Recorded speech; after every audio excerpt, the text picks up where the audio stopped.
Bismillahirrahmanirrahim. Assalamualaikum warahmatullahi wabarakatuh. Selamat pagi anak-anak. Semoga kalian selalu dalam lindungan Allah Subhanahu wa taala. Untuk yang selanjutnya yaitu Bapak akan membahas tentang pengertian jual dan beli. Untuk mengawali perkuliahan pada hari ini, alangkah baiknya kita membaca lafaz basmalah. Bismillahirrahmanirrahim. Baik, langsung saja Bapak mulai. Bismillahirrahmanirrahim. Alhamdulillahirabbil alamin wa bihi nasta'in wa ala umuri dunya waddin. Shalatu wassalamu ala asrofil anbiya'i wal mursalin wa ala alihi wa sahbihi ajmain, amma ba'du. Pertama-tama, marilah kita panjatkan rasa puji syukur kehadirat Allah Subhanahu wa taala yang telah melimpahkan rahmat serta hidayahnya kepada kita semua, sehingga pada kesempatan hari ini kita masih dapat melaksanakan kegiatan belajar e-darling atau online. Sholawat serta salam tetap tercurahkan pada junjungan Nabi Muhammad SAW yang kita nantikan syafaatnya yaumul qiyamah nanti. Amin Allahumma amin. Ya baik, langsung saja. Di sini Bapak akan menjelaskan tentang pengertian jual beli. Arti jual beli secara bahasa adalah menukar sesuatu dengan sesuatu. Jual beli menurut syara adalah akad tukar menukar harta dengan harta yang lain melalui tata cara yang telah ditentukan oleh hukum Islam. Yang dimaksud kata harta adalah terdiri dari dua macam. Pertama, harta yang berupa barang.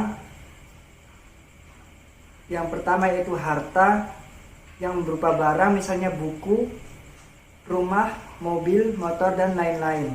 Dan yang kedua yaitu harta yang berupa manfaat atau jasa, misalnya pulsa, telepon, pulsa listrik, dan lain-lain. Untuk yang selanjutnya yaitu hukum jual beli. Dasar hukum jual beli yaitu terdapat dalam Al-Quran dan hadis. Seperti dalam hadis Nabi yang artinya, dari Rafi'ah Ibnu Rafi' radhiyallahu anha, Nabi Muhammad SAW ditanya tentang mata pencaharian yang paling baik. Beliau menjawab, seseorang bekerja dengan tangannya dan setiap jual beli yang mabrur. Hadis riwayat Bazar, Hakim menyahihkannya dari Rifa'ah Ibnu Rafi'.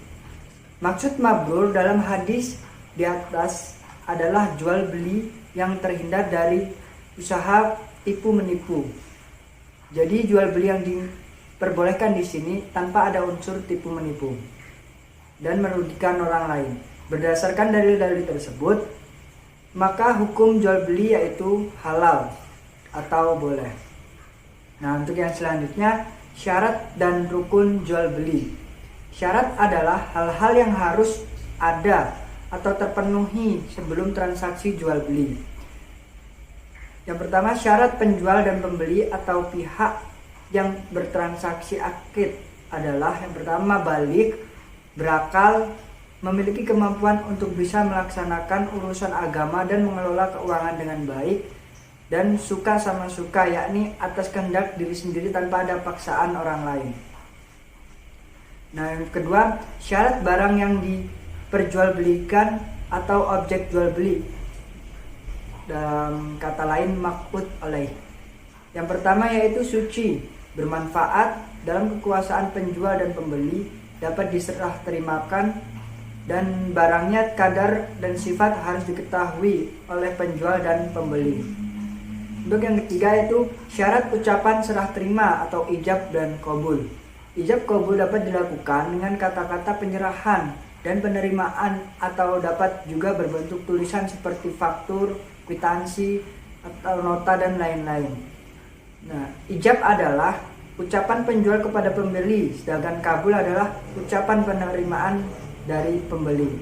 Praktik ijab kabul pada saat ini dapat juga dilakukan dengan bentuk tulisan seperti menggunakan kwitansi, faktur, dan lain sebagainya. Yang keempat adalah syarat alat transaksi jual beli. Alat transaksi jual beli haruslah alat yang bernilai yang diakui secara hukum dan umum penggunaannya. Nah, rukun jual beli. Rukun adalah hal-hal yang harus ada dan terpenuhi dalam pelaksanaan transaksi jual beli. Rukun jual beli ada 3, yaitu yang pertama akid. pihak yang bertransaksi. Yang kedua yaitu maq'ud alaih, mencakup barang yang dijual dan harganya. Yang ketiga sifat ijab qabul, ucapan serah terima dari penjual dan pembeli. Dan yang keempat ijab dari pihak penjual, kabul dari pihak pembeli. Untuk yang keempat macam-macam jual beli. Yang pertama itu bai sohihah, yaitu akad jual beli yang telah memenuhi syarat dan rukunnya. Yang pertama macam-macam bai sohihah, yaitu ada jual beli barang yang terlihat secara jelas dan ada di tempat terjadinya transaksi. Yang kedua, jual beli barang pesanan yang lazim dikenal dengan istilah dengan akad salam. Yang ketiga, jual beli emas atau perak baik sejenisnya atau tidak. Untuk yang selanjutnya itu bai fasidah, yaitu akad jual beli yang tidak memenuhi salah satu atau seluruh syarat dan rukunnya. Ada macam-macamnya bai fasidah atau yang terlarang, yaitu yang pertama jual beli sistem ijon. Maksud jual beli sistem ijon adalah jual beli hasil tanaman yang masih belum nyata.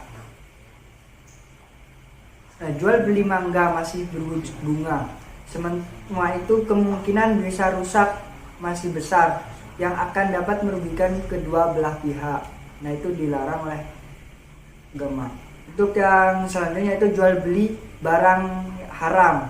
Jual beli barang yang diharamkan hukumnya tidak sah dan dilarang serta karena haram hukumnya. Seperti jual beli minuman keras, khamar, bangkai, darah, daging babi, patung berhala dan lain sebagainya.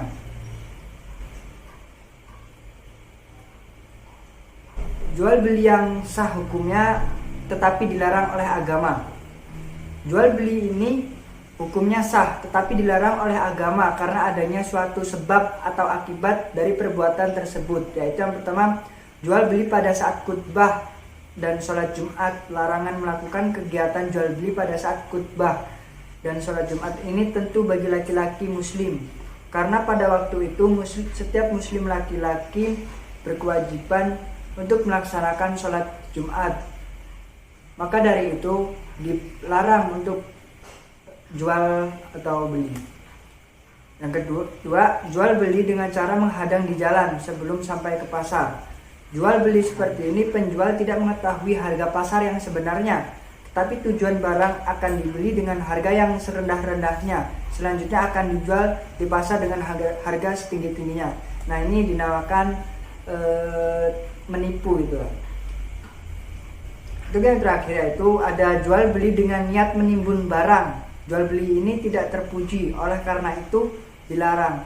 Karena pada saat orang banyak membutuhkan justru ia menimbun dan akan dijual dengan harga setinggi-tingginya pada saat barang itu mulai langka.